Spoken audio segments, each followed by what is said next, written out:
छात्रों, आज हम लोग गोस्वामी तुलसीदास द्वारा रचित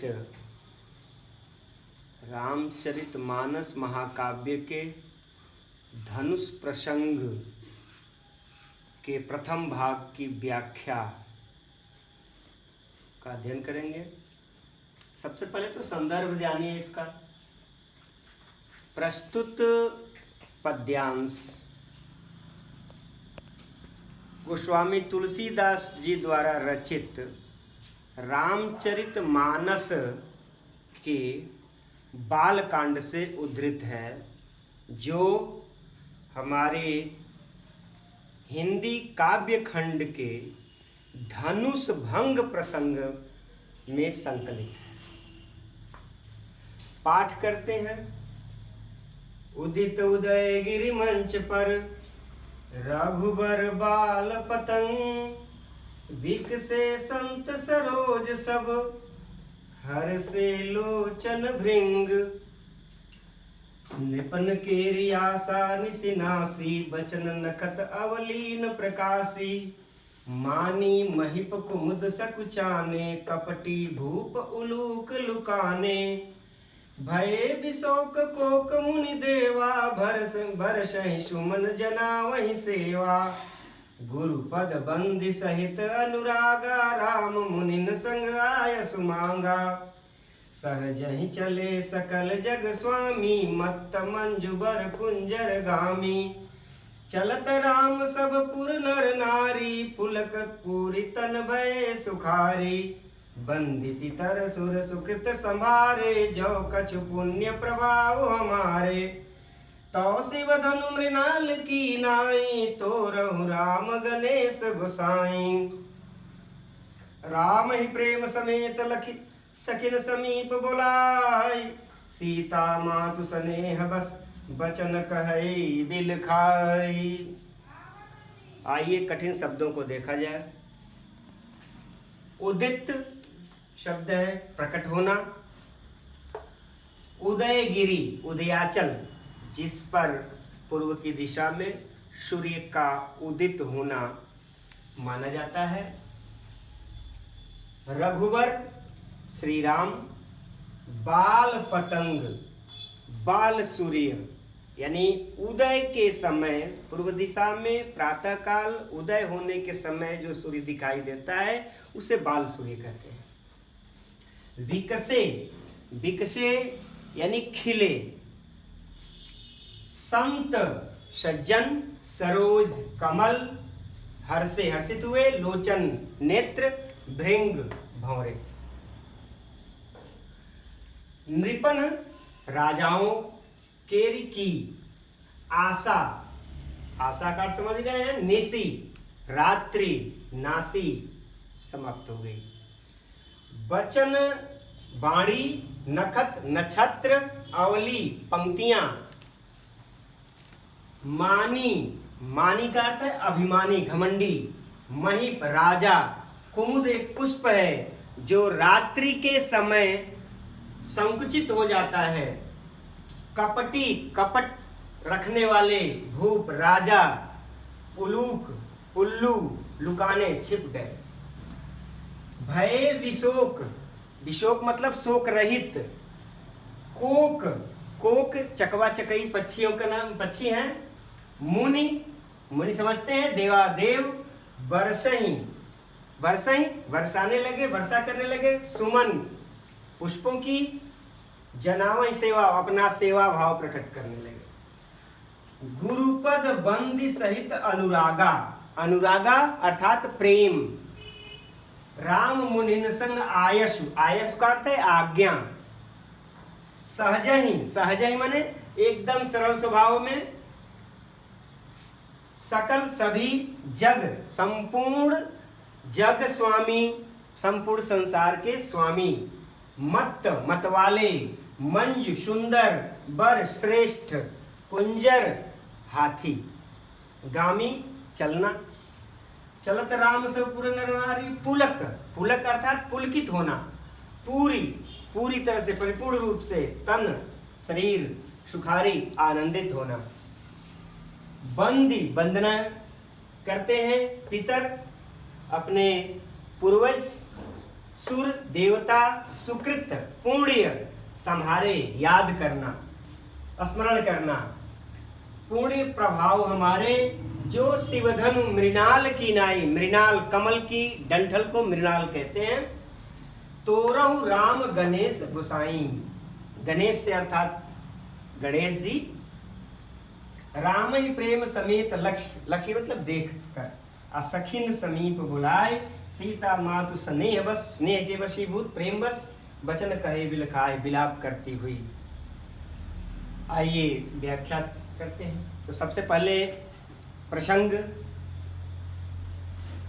प्रस्तुत पंक्तियों में गोस्वामी तुलसीदास जी ने सीता स्वयंवर में प्रभु श्री राम के मंच पर चढ़ते हुए उनकी शोभा का वर्णन किया है, उनके सौंदर्य का वर्णन किया है, साथ ही उनके प्रति नगरवासियों के प्रेम का भी वर्णन किया है। देखिए, जैसे ही मंच रूपी उदयाचल पर प्रभु श्री राम रूपी बाल सूर्य उदित हुआ, प्रकट हुआ, या फिर मंच रूपी उदयाचल पर जैसे ही प्रभु श्री राम रूपी बाल सूर्य प्रकट हुए, संत रूपी सभी कमल खिल गए, अर्थात प्रसन्नचित हो गए, और उनके नेत्र रूपी भंवरे हर्षित हो गए। राजाओं की आशा रूपी रात्रि समाप्त हो गई। राजाओं की आशा क्या थी कि धनुष भंग कोई नहीं कर सकेगा, तो हो सकता है कि राजा जनक अपने प्रण को, अपनी प्रतिज्ञा को तोड़ दें और सीता को अपने उपयुक्त वर ढूंढने के लिए आदेश कर दें, तो शायद वह वर मैं ही हो जाऊं। तो वह आशा जो थी प्रभु श्री राम के मंच पर आने से समाप्त हो गई, आशा रूपी रात्रि समाप्त हो गई। क्योंकि वाणी रूपी नक्षत्रों से, नक्षत्रों की पंक्तियों से कभी प्रकाश नहीं होता। मानी महिप घमंडी राजा रूपी कुमुद, कुमुद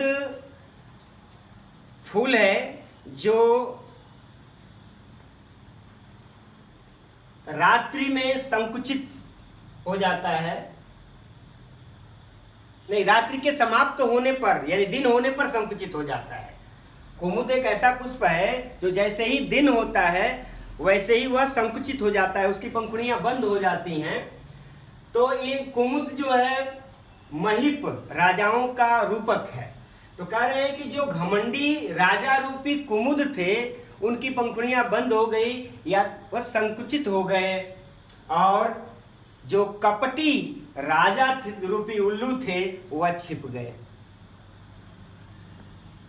कोक, चकवा चकवी पक्षी और सभी मुनि, सभी देवताओं के सारे शोक समाप्त हो गए, उनकी सारी चिंता समाप्त हो गई, और सभी देवता आकाश से पुष्पों की वर्षा करते हुए प्रभु श्री राम के प्रति अपने सेवा भाव को प्रकट करने लगे। ऐसे समय में सारे संसार के स्वामी प्रभु श्री राम ने अपने गुरु के चरण की वंदना अत्यंत प्रेम के साथ की, और मुनि विश्वामित्र के से आज्ञा मांगकर मंच की तरफ मतवाले हाथी की भांति अत्यंत सहजता से चल पड़े। जैसे ही प्रभु श्री राम मंच की तरफ चलने लगे, जनकपुर के सभी स्त्री पुरुष के शरीर पुलकित हो गए, आनंदित हो गए और सुख का अनुभव, आनंद का अनुभव करने लगे। सभी जनकपुरवासी अपने पितरों की और देवताओं की वंदना करने लगे और अपने पुण्यों को याद करने लगे। कहने लगे कि अगर हमारे कुछ पुण्यों का थोड़ा भी प्रभाव है तो हे गणेश जी, हे गणेश गोसाई, हमारे ये प्रभु श्री राम शिव जी के धनुष को कमल के डंठल के समान तोड़ दें।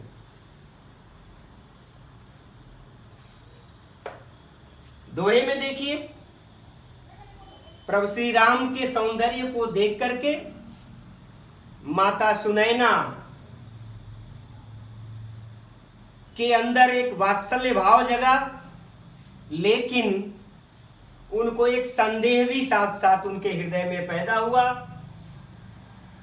जैसे ही प्रभु श्री राम को उन्होंने देखा तो प्रभु श्री राम को अत्यंत प्रेम के साथ देखकर, अत्यंत प्रेम में भरकर देखकर माता सुनैना ने सभी सखियों को अपने नजदीक बुलाया और अत्यंत प्रेम के साथ विलाप करती हुई अपनी सखियों से यह वचन कहा। इस प्रकार इस पाठ की व्याख्या संपूर्ण हुई। तो इसमें हम काव्य सौंदर्य देखते हैं, भाषा अवधि है, शैली प्रबंध शैली का प्रयोग हुआ है, रस शांत रस है, छंद दोहा और चौपाई है, अलंकार रूपक और अनुप्रास है, गुण प्रसाद गुण है। तो इस प्रकार धनुष भंग के प्रथम भाग की व्याख्या पूरी हुई। अगले भाग में कल अध्ययन किया जाएगा। जिस किसी को भी संबंधित कोई प्रश्न पूछना हो कमेंट बॉक्स में पूछें और इस चैनल को लाइक करें, शेयर करें और सब्सक्राइब करें। धन्यवाद।